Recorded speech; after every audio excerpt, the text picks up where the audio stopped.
ജനറലായിട്ട് പേരൻസിൻ്റെ ഒരു സൈക്കോളജി പറയുന്നത് അവർക്ക് പറ്റാത്തത് അവരുടെ സ്വപ്നങ്ങൾ അവർ സാക്ഷാത്കാരം ചെയ്ത് കാണുന്നത് അവരുടെ മക്കളിലൂടെയാണ്.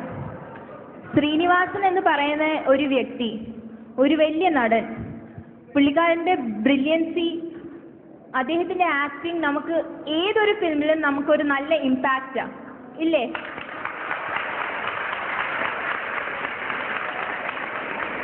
അത് ഏറ്റവും വലിയ സ്പെഷ്യാലിറ്റി എന്ന് പറയുന്നത് അദ്ദേഹം എൻകാഷ് ചെയ്തിട്ടുള്ളത് അദ്ദേഹത്തിൻ്റെ ഒരു കഴിവ് ഒഴിവാക്കിയെന്ന് പറയുന്നതാണ്. സിംഗിങ് അറിയില്ലെന്ന്. പല കഥാപാത്രങ്ങളിലും പറയാറുണ്ട് എനിക്ക് പാടാനുള്ള കഴിവില്ലെന്ന്. പക്ഷേ അദ്ദേഹത്തിൻ്റെ മകൻ മിസ്റ്റർ വിനീത് ശ്രീനിവാസൻ ഒരു ആക്ടർ, ഒരു നല്ല സംവിധായകൻ, അതുകൂടാതെ ഒരു നല്ല പ്രോമിനൻസി സിംഗിങ് ഫീൽഡിൽ ആദ്യം ഈ ഫിലിം ഫീൽഡിൽ വച്ചു. അപ്പം ഞാൻ നേരത്തെ പറഞ്ഞതുപോലെ ആ പേരൻസ് ഫാക്ടർ അത് ഇന്നത്തെ ഇല്ലേന്നാണ്. തീർച്ചയായും അത് എന്താ പറയുക, നമ്മുടെ അച്ഛനും അമ്മയും കാരണമാണ് നമ്മളെല്ലാവരും ഇവിടെ നിൽക്കുന്നത്. നമ്മുടെ ജീവിതത്തിൽ ചെയ്യുന്ന എല്ലാത്തിൻ്റെയും ഒരു റൂട്ട് എന്ന് പറയുന്നത് തീർച്ചയായിട്ടും അവിടുന്ന് തന്നെ വരുന്നതാണ്.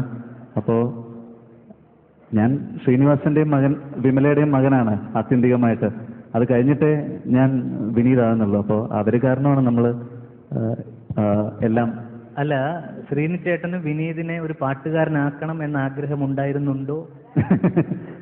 അല്ല, അതായത് ബിക്കോസ് പൊതുവേ പറയാറുള്ള ശ്രീനിവാസൻ എന്ന് പറയുന്ന ആക്ടറിന് പാടാനുള്ള കഴിവില്ലെന്നാണ്. ബിക്കോസ് പല സീൻസിലും പുള്ളിക്കാരൻ പാടുമ്പോഴത്തേന് പാടാനുള്ള കഴിവില്ലെന്നാണ് നമുക്ക് തെളിഞ്ഞിട്ടുള്ളത്, പ്രേക്ഷകരുടെ മനസ്സിൽ ഒരു തങ്ങി നിൽക്കുന്നത്.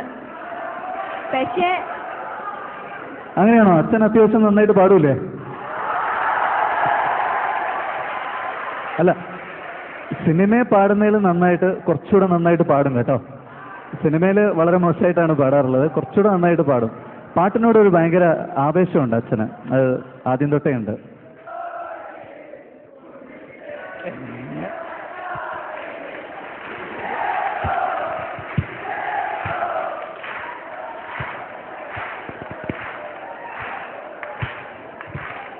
വിനീത് അത് പാടി കേൾക്കണ്ടേ നമുക്ക്, അല്ലേ? ശരി, വിനീത് അത് പാടണം, ഇവർ കൂടെ പാടും. Okay, 1 2 3 start.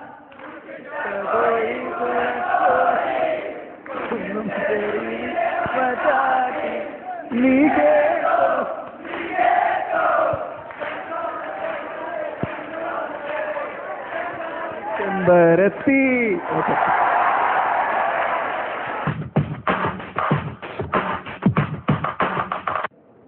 ഇപ്പൊ സിനിമയിൽ ഏറ്റവും കൂടുതൽ ഫാൻ ഉള്ളത് വിനീതിനും, അത് കഴിഞ്ഞ് എനിക്ക് ഒന്ന് കൊട്ടൂനാന്ന് തോന്നുന്നു കൂടുതൽ, അല്ലേ?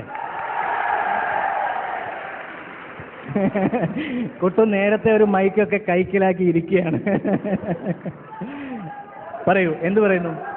എല്ലാവർക്കും ഇവിടെ ഇരിക്കുന്നവർക്ക് ഒരു നല്ല സിനിമ കണ്ട ഒരു തോന്നലുണ്ടെന്ന് നമുക്ക് മനസ്സിലായി. അത് വളരെ സന്തോഷം തരുന്നൊരു കാര്യമാണ്.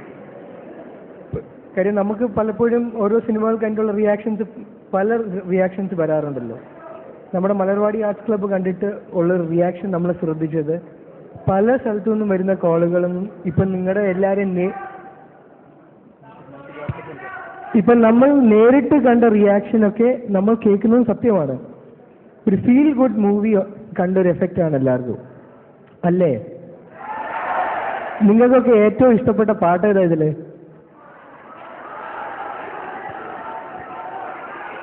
കാത്തുകാത്തല്ലേ? കുട്ടൂന് ഇതിൽ ഏറ്റവും ഇഷ്ടപ്പെട്ട പെൺകുട്ടി ഏതാ? ഞാൻ ഇതുവരെ പെൺകുട്ടികളെ നോക്കിയില്ല. ഞാൻ ബാക്കിലെ ആ ഫുൾ റോ ആയിരുന്നു എന്റെ കണ്ണ് നിന്നിരുന്നത്. ബാക്കിലെ ഫുൾ റോ ആണ് കണ്ടുകൊണ്ടിരുന്നത്. ആൺകുട്ടികളുടെ ആ ഒരു പവർ ഉണ്ടല്ലോ അവിടുത്തെ. ഞാൻ അതാണ് ഇത്ര നേരം നിന്നത്. എന്നു പറഞ്ഞാൽ നിങ്ങളെ നോക്കിയില്ലെന്ന് ഉദ്ദേശിച്ചത് അവിടുന്ന് നല്ല എനർജി ഞാൻ ഫീൽ ചെയ്തുകൊണ്ടിരുന്നത്. നിങ്ങളും ഇവിടെ നല്ല എനർജിയോടെ ഇരുന്നാൽ നമ്മൾ നിങ്ങളെ ശ്രദ്ധിക്കും. കേട്ടോ, ഞാൻ പ്രേമിച്ചിട്ടുണ്ടോ? ഞാൻ 2ാം ക്ലാസ് തൊട്ട് പ്രേമിച്ചിട്ടുണ്ട്.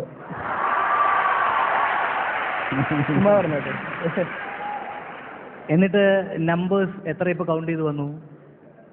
ഞാൻ പ്രേമിച്ചിട്ടുണ്ടെന്നാ പറഞ്ഞത്. Odysseus, Star of the Campus, brought to you by Odysseus.